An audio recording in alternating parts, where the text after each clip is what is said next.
et bienvenue dans mon univers. Aujourd'hui, nous allons débuter une série de films vidéo consacrés à l'Égypte ancienne pour accompagner la sortie récente de mon ouvrage intitulé Parodie de l'histoire, l'Égypte révélée.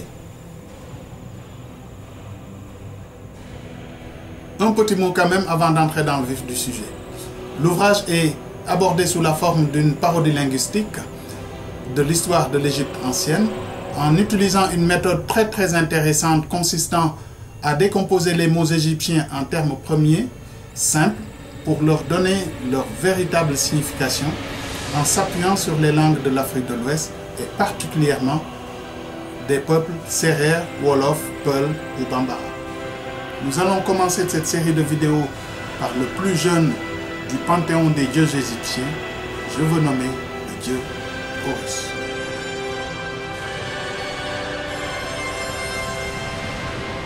D'où vient le mot Hr et que signifie-t-il? Cherchons la réponse chez les Coptes qui sont réputés être les véritables héritiers de la civilisation pharaonique. Et la réponse est dans la mythologie égyptienne, Hor est le nom du fils de la déesse Isis et du dieu Osiris. Il a été conçu après la mort de son père par la magie de sa mère aidée par le dieu Tehuti. Cependant, l'origine du mot Hor est incertaine. Le mot Hr signifie chez eux face ou visage.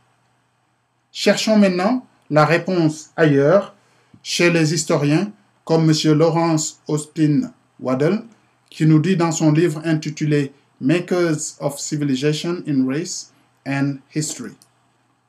Le titre pharaonique appelé par les égyptologues le nom d'Horus, Horus ou Haru, est présumé provenir des noms sumériens pour le faucon, Hu ou Ha.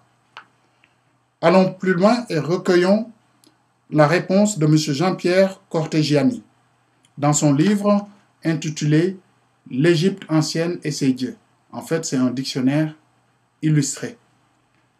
Il nous dit, à l'origine, le terme égyptien Heru, qui signifie le lointain, le distant, désigne le faucon décrivant de larges cercles dans les hauteurs du ciel. Il s'agit donc d'une divinité céleste, vite confondue avec le ciel lui-même, perçue comme une immense face divine dont le soleil et la lune étaient respectivement l'œil droit et l'œil gauche. Maintenant, cherchons du côté de Wikipédia une encyclopédie très populaire en ligne. Je cite. Horus est l'appellation latine d'une des plus anciennes divinités égyptiennes, le dieu faucon Hr, dont le nom signifie probablement celui qui est au-dessus ou celui qui est lointain. Le culte d'Horus remonte sans doute à la préhistoire, car la liste royale du papyrus de Turin qualifie les suivants d'Horus, les rois légendaires qui gouvernèrent l'Égypte après le règne des dieux. Posons maintenant la question aux Sérères, considérés comme fils du démiurge et traceurs des temples. La réponse est simplissime. Vous avez dû certainement le remarquer. Hor veut dire étoile. Dans la langue quotidienne, Hor désigne le brave, le héros ou une brillante personnalité. Donc, l'origine du mot est bien certaine et elle est sérère. Il faut savoir que le sérère a plusieurs déclinaisons. Nous avons le sérère sin et le sérère nout. Donc, pour étoile, le sérère sin va dire Hor et le sérère nout va dire Hul ou Hol. Cependant, le sérère sin comprend par Hol propre, alors que le Wolof va comprendre par regard. Maintenant, voyons que veut dire propre et regard dans ces langues-là. Alors, le Sérère Sin va toujours continuer à dire Hol, mais le Wolof va dire Set. Cependant, le regard, le Sérère Sin va dire Gaou ou Ouga, alors que le Wolof va dire Hol. D'ailleurs, le Wolof dira Hulli pour dire de cesser de trop regarder. Donc, Hul et Hol veulent dire la même chose, le regard. Il faut aussi voir que Dans les nominations des jours, samedi, chez le Serer Sine se dira Gaou, le Wolof dira Aser et le Peul Assit. Donc, avec les langues Serer, Wolof et Peul, et le nom de l'étoile Hor, nous retrouvons les noms des dieux de la mythologie égyptienne, à savoir Hor, Set, Aser ou Asset.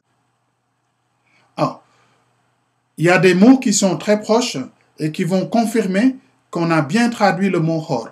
Par exemple, Hirwoch en Serer ou Hiren en Peul veut dire saluer dans la nuit. Hirande en Peul, le repas du soir. Hiran en Serer, aller travailler dans l'après-midi. Hirin en Serer ou Hirde en Poulard veut dire passer son temps sous les étoiles. Hare, tant en Serer, Wolof ou Peul, se dira faire la guerre. Haru ou Hiro, c'est se suicider, s'immoler ou se sacrifier. Hore veut dire la tête en Peul. L'or, qui est très prisé, en Serer Sine va s'appeler Wurus ou Urus, en Wolof, en Peul, pareil. Donc, Horus fait partie de ce qu'on appelle the golden one, les brillants, les dorés. En somme, or plus Urus et une combinaison et une contraction qui va donner Horus. D'où vient alors le mot Nebheru et que signifie-t-il?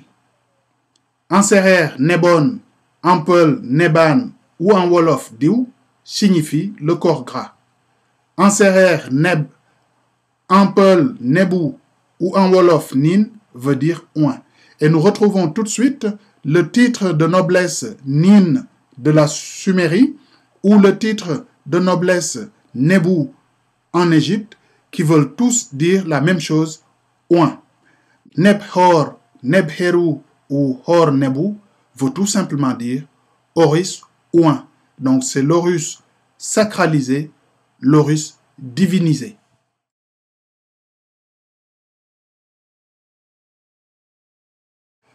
Alors, moi je me tiendrai au dire de M. Jean-François Champollion dans son ouvrage Les dieux de l'Égypte, qui qualifie l'épervier comme étant l'emblème vivant de Phré, c'est-à-dire du soleil. Cependant, je ne me pose pas de questions car l'épervier en Serer est égal à Maf, le faucon en Wolof se dit Maf, et Mafire en Peul est un oiseau accipitridré. Donc, on voit que nous sommes en train de tourner autour du son Maf, Mafir. Cependant, le verbe Mafir en Serer ou Bere en Wolof veut dire lutter. Mbir en Wolof ou Mbir en Serer veut dire lutteur. Mais le mot Mbir en Serer ou en Wolof a un autre sens qui est ambigu, complexe ou mystérieux.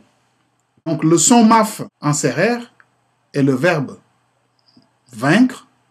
Les mots synonymes en Serer, c'est wag, xaw, bur, fartok, war. Les mots synonymes en Wolof, man, mun, dan, dor, war. Nous voyons là qu'il y a les titres des souverains égyptiens qui apparaissent, comme à mun, à man, à xaw, dan, dor, xor, wër. Donc, Amaf est l'épervier, il est le vainqueur. Les mots synonymes en Serer, awag, axaw, assaw.